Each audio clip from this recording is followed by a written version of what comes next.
Hi guys, good morning. Good morning. Good morning. Ito. Kapit tayo ng outdoor unit. Tapos na yung indoor. Okay.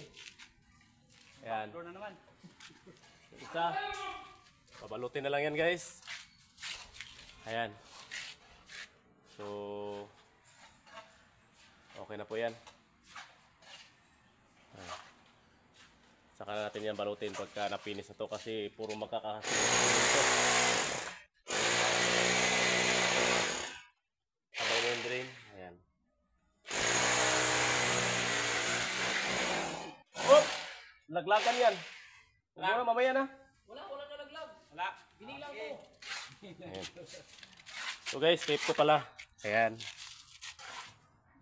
Lagyan ng langis yung thread ng pag malalaki na kasi doon na yan nagkakaroon ng leaking pag di nagpitan maayos. Saka hindi siya nagpipit pagka hindi siya nalagyan ng langis.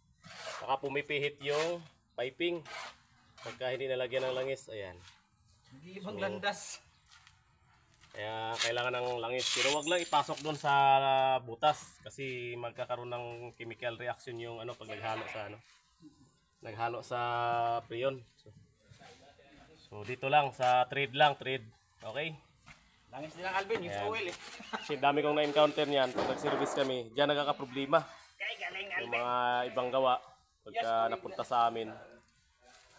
Nagkakaroon ng leak. Maganda naman yung pagka-flare.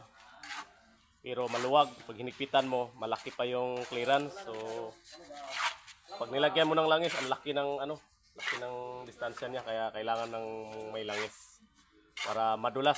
Yun, alam naman natin yan. Pampapit yung langis, pampasagad sa higpit. Okay. So, ayan, yung isa naghahalo. Isang araw lang estimate niya ha, ngayon pangatlo na. Kalain mo yan. Nung nakita niya, isang araw lang daw. Ngayon, pangatlong araw na, di pa rin natapos-tapos. Baka po din isang linggo nga daw, sabi ng dito eh. Mga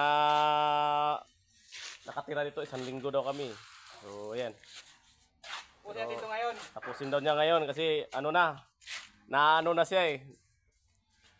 Loko ko na Alvin lagi. Okay guys, update ko kayo pagka mapanda namin to. Thank you very much.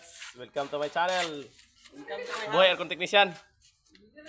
Panda rin na natin. Ayan.